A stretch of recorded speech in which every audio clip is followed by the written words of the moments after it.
Welcome to another AVID chat. David Harple and Jack Arnold. Jack, good to see you as always. Good to see you, Dave. If you're joining us today, we're going to talk about a subject that we would say is probably not the most enjoyable thing, yet it is for all of us inevitable.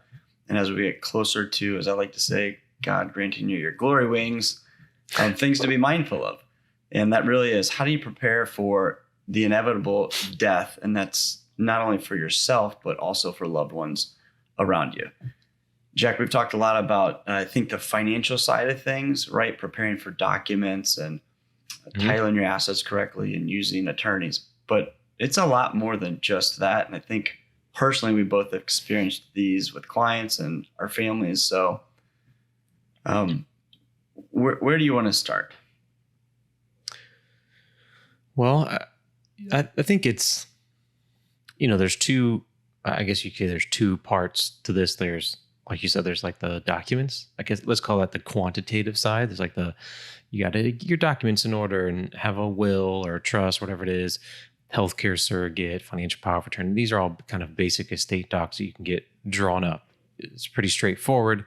There's some thought going into it, who these people would be, but it's pretty straightforward. Once you get them done, they're kind of done. That's kind of the quantitative, objective factors. And then you've got the qualitative, like the subjective factors, where it's like, well, all right, well, what is my relationship with this person, whether it's you with an older family member, parent, whatever it may be, or maybe you're the parent and it's what's my relationship with my kids or whoever it is going to be helping me out when the time comes.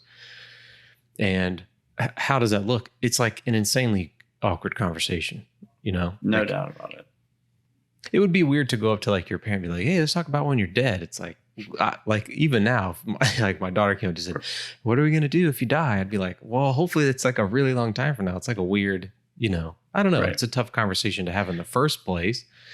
But I think it's, somewhat necessary.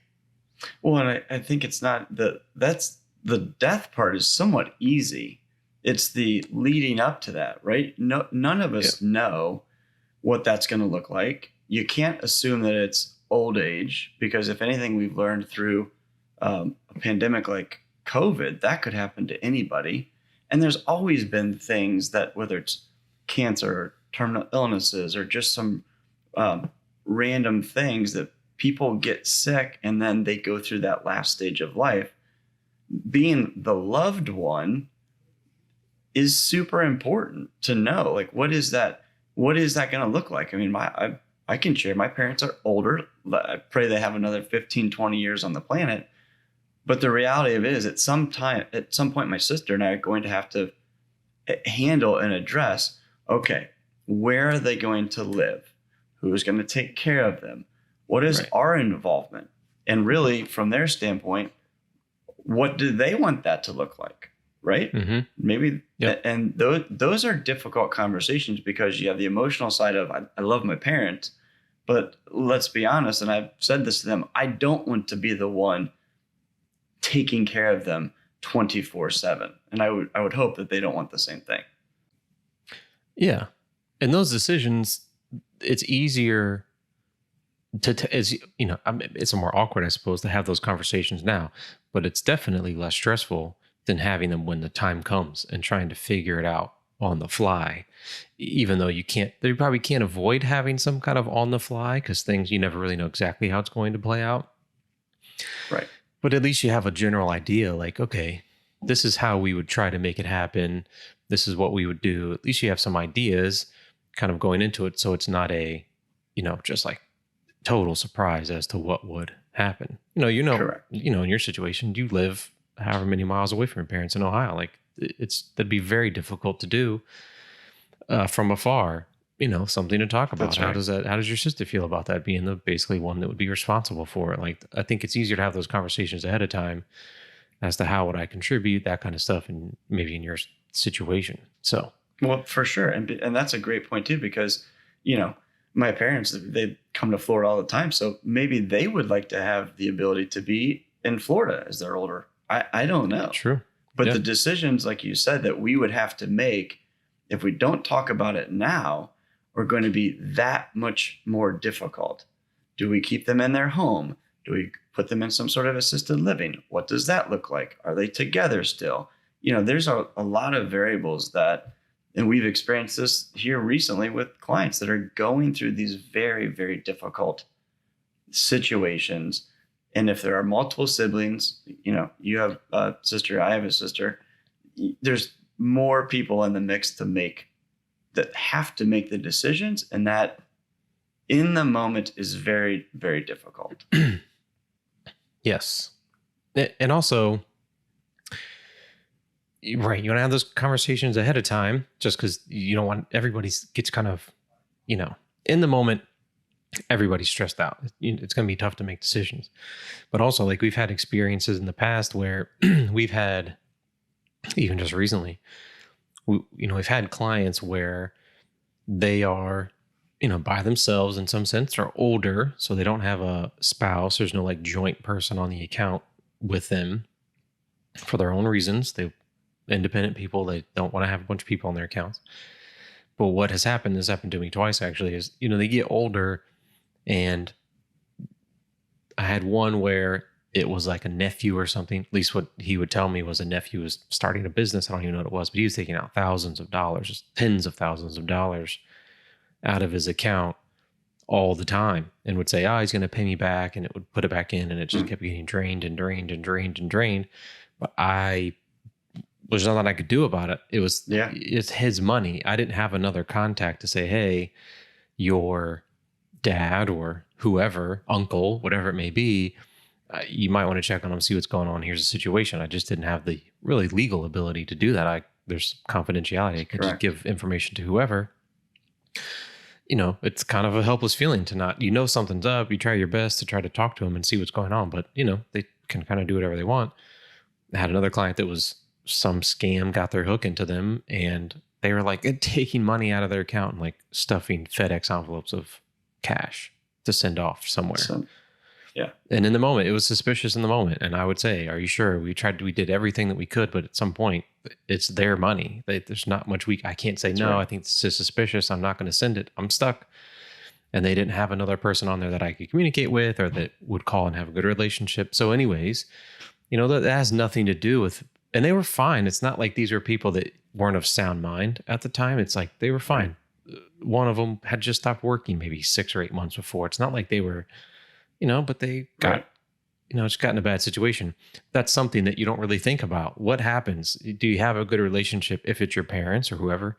Do you have a good relationship with the people they have their accounts with or the places they have their accounts with, so they know you and can give you information if need be in case something's weird? You'd want to have a relationship where the person can call you up and say, hey, something odd is going on. Yep. I can't really tell you, but let's try to check it out because this seems very strange, type of thing. So those are kind of things that don't show up in like regular trust documents.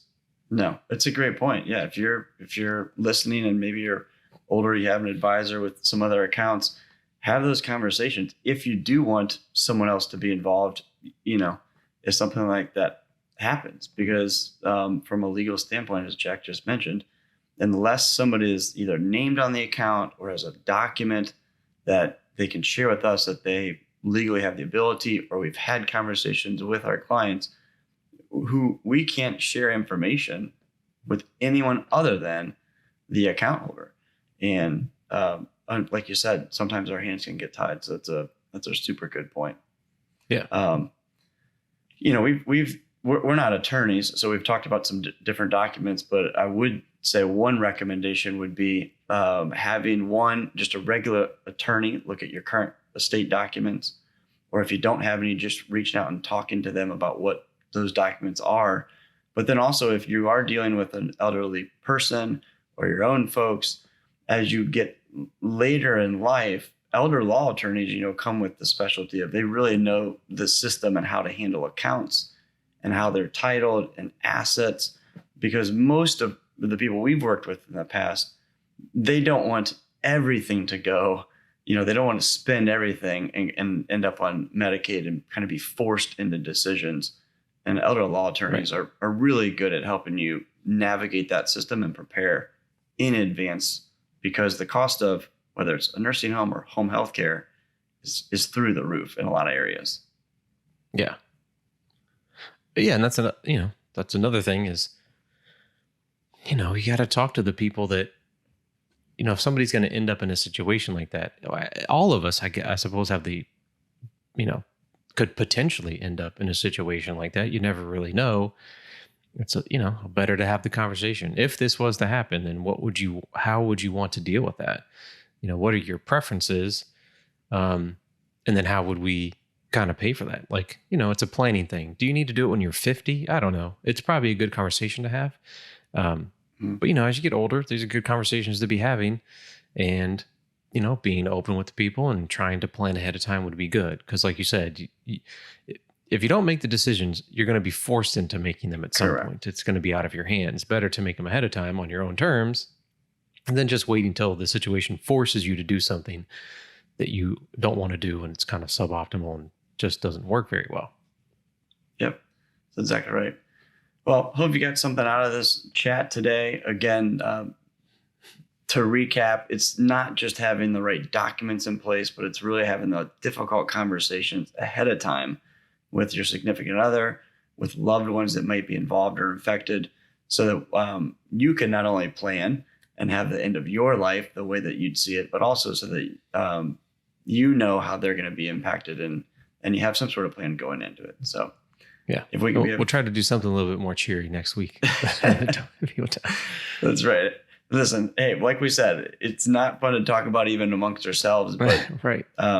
It's inevitable. So we've got to do that. If you have any thoughts or questions for us here at AVID, feel free to reach out. You know how to get a hold of us. And Jack, look forward to seeing you next Tuesday. All right. See ya.